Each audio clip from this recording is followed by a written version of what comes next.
How to find and clear chat history on Google Gemini. Hey everyone, welcome back to the channel. In today's video, I'll show you how to find and clear chat history on Google Gemini. So now without further ado, let's get started. So here, first thing first, open the Gemini app on your phone.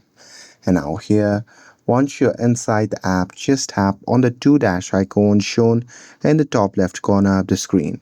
And now here, on the next page, what you can do is you can simply scroll down and search for the chat that you want to delete. And now here, once you've found that, you can simply long press on it. And once you do that, a pop-up menu will appear.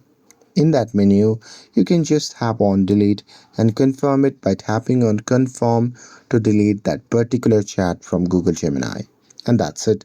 With this, if you found this video helpful, then don't forget to like, share and subscribe to get updated for more videos. Thanks for watching and I'll see you in the next video.